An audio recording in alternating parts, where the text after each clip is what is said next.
नमस्कार सज्जनों। मन मंथन में साधक साधना और साधक की कठिनाई। तो साधक के सामने सबसे बड़ी कठिनाई यह होती है कि कौन सी साधना करनी चाहिए, कितने समय तक करनी चाहिए, कहाँ करनी चाहिए और किस देवता की करनी चाहिए। ये कठिनाइयाँ सभी साधकों को प्रारंभ में आती ही आती है। कुछ लोग अपने सांसारिक कष्टों और समस्याओं से मुक्ति पाने के लिए भक्ति साधना करते हैं, कुछ अपनी उन्नति और प्रगति के लिए भक्ति साधना करते हैं, तो कुछ रिद्धि सिद्धि प्राप्त करने के लिए साधना करते हैं। साधना की अंतिम अवस्था मोक्ष है। उच्च कोटि के साधक मोक्ष प्राप्ति के लिए साधना करते हैं।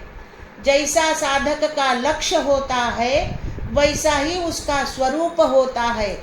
किसी भी साधना की शुरुआत अपनी कुल देवी या कुल देवता से करनी चाहिए। सबसे पहले अपनी भक्ति और साधना से कुल देवता को प्रसन्न करना चाहिए। जब कुल देवता प्रसन्न होते हैं तब सांसारिक बाधाएं दूर होने लगती है और जीवन में प्रगति का मार्ग खुलने लगता है। साथ ही कुल देवता की कृपा से आगे की साधना में आने वाली कठिनाइयां भी दूर होती है और साधक की आध्यात्मिक उन्नति होने लगती है। जब कुल देवता प्रसन्न हो जाए तब अपनी आराध्य देवता की उपासना करनी चाहिए। आराध्य देवता का नाम स्मरण, जप, होम और हवन करके उन्हें प्रसन्न करना चाहिए।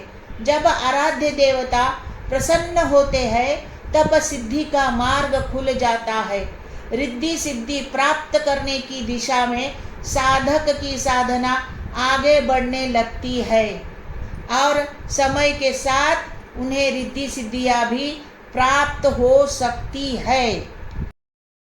कुछ साधक अपनी सांसारिक समस्याएं दूर हो जाने पर वही रुक जाते हैं। कुछ लोग जीवन में प्रगति प्राप्त कर लेने के बाद आगे नहीं बढ़ते। कुछ रिद्धि सिद्धियों की साधना ही अंतिम उपलब्धि मानकर वही ठहर जाते हैं। लेकिन जिसे ईश्वर को जानना और आत्म साक्षात्कार की तीव्र लगन होती है वह कहीं नहीं रुकता। वह अपनी साधना को नियमित और निरंतरित करता रहता है।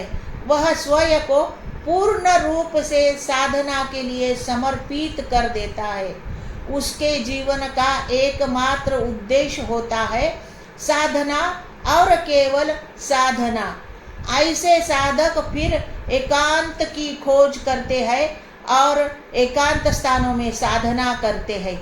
इन्हीं को हम तपस्वी और योगी कहते हैं। ये साधक इतने ऊर्जावान होते हैं कि उनकी आध्यात्मिक ऊर्जा से उनके आसपास का दूर दूर तक का क्षेत्र भी ऊर्जावान और पवित्र हो जाता है। इसी ऊर्जा के प्रभाव से उस क्षेत्र में सुख, शांति, वैभव और समृद्धि का वातावरण बना रहता है।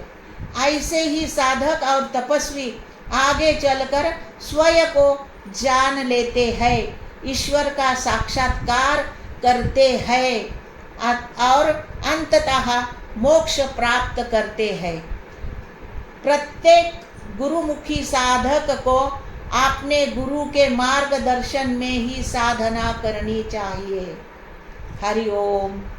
मेरे चैनल को लाइक करो, शेयर करो, सब्सक्राइब करो, ज़्यादा से ज़्यादा सब्सक्राइब करो। धन्यवाद।